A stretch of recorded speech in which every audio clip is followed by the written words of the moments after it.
When you think of the Matrix, what do you think about?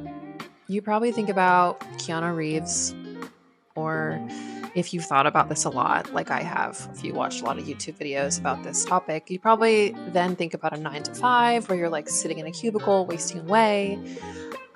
Yeah, you might also then think about patriarchy or capitalism or all these other like systemic oppression or like oppressive systems that we all belong to. Fair enough. Like, we do belong to many matrices, and you could spend an entire lifetime just trying to escape one. But I'm here to give you one matrix that you can escape that will make all the other ones irrelevant. And in future videos, I will share actually how step by step to escape this particular matrix. So stay tuned to hear what that matrix is. So, before we get started, I'm Nicole Paulus, and I help curious misfits exit the matrix and build lives that they don't have to escape from. I have a blog on Substack where I talk about like my own personal journey exiting the matrix, and I wrote a book, and it will come out soon. So stay tuned for that. Um, anyway, I have always been kind of like a rebel in terms of like 9 to 5 jobs. I haven't really had a lot. I've had two in my whole entire life, and they never lasted very long. I stayed a couple months and then I would like end up crying in the parking lot and quit. Now I freelance. It's much more, yeah, it's much better for my mental health and it allows me to sort of go with my flow every day. I can like batch things if I need to, or I can yeah, schedule appointments when I know that my energy is at peak levels. So it's basically a dream. But yeah, so I always had this kind of alternative lifestyle, but I was always comparing myself to people who were still in the matrix, which is not a good thing to do. And I still felt like there was something missing. Like I wasn't happy. Like last year I did a van life and I've traveled a lot and I live kind of like this alternative way. It's not like this linear system. And I found myself still being unhappy or like disgruntled at times. And it wasn't really until I discovered Abraham Hicks. So if you don't know who she is, please look her up. She's amazing and she changed my life. It wasn't until I started studying her teaching where I really started to embody some of this, yeah, some of this stuff that I'm going to share with you. And basically, it's not really the systems that are making us unhappy or keeping us stuck.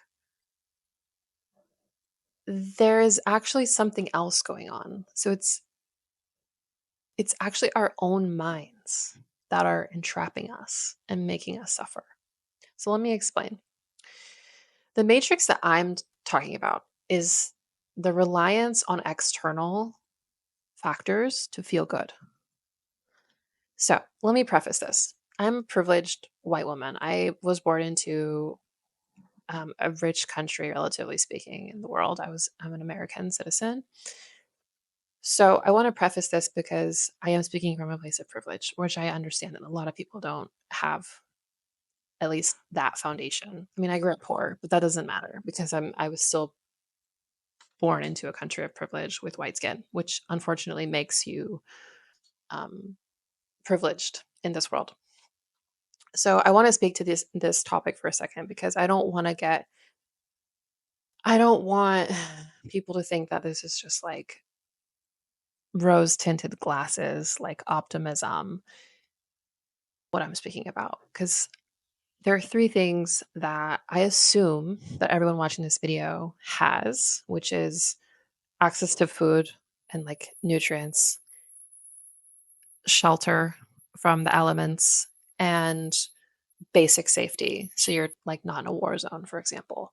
So assuming that you have those three things, then this video will apply to you. If you don't, it won't. So don't think that this is like a,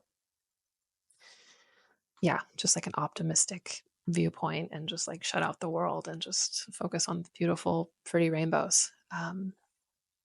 So, yeah, that being said, the biggest trap isn't capitalism. It's not external systems. It's not all these like oppressive structures that you're used to hearing about. when people talk about the matrix. It's actually the matrix of your mind. So it's learning how to feel good on your own terms. Like if you can learn how to feel good on your own terms, none of those other things will matter. When you can cultivate joy, when you can cultivate confidence, when you can cultivate fulfillment from within, then you're out. So if you still need approval to feel worthy, if you need to chase perfect circumstances to feel happy, if you need to live by someone else's rules, you're still in the matrix. So a lot of these people on YouTube or maybe that you meet at like hippie festivals or whatever, and they claim to be free, they claim to be outside the matrix. Chances are they're still heavily dependent on what others think about them, whether it's clients paying them or whether they have sponsorships or partnerships or they're dependent on likes and views and watch times. They're still stuck. And it's not a bad thing to be stuck. I don't think I'll ever be completely out. I think it's a matter of just like acknowledging that it's there and that kind of taking my power back from it. So not being overwhelmed by all these things that are against me systemically, but being more proactive about actually what I have control over, which is how I feel moment to moment to moment to moment. So assuming that all my basic needs are taken care of, I can then create joy, um, generate joy within. So, if you're ready to exit the matrix, stick around. This is going to be a series. I'm going to share step by step how you can cultivate joy from within. That's what the book is about as well. And yeah, like, comment, subscribe, do all the things. I'm reading my notes. That's why my eyes are going, or my eyes are a little shifty. I want to make sure I didn't forget anything. And yeah, you can also just share like what your idea of the matrix is. If this resonates with you, if it doesn't, yeah, feel free to call me out. And I think we're all here to learn and up level. So if I said something that triggered you, let me know and we can talk about it. But otherwise, yeah, have a great day and I'll see you around. Keep in touch and yeah, stay tuned for more.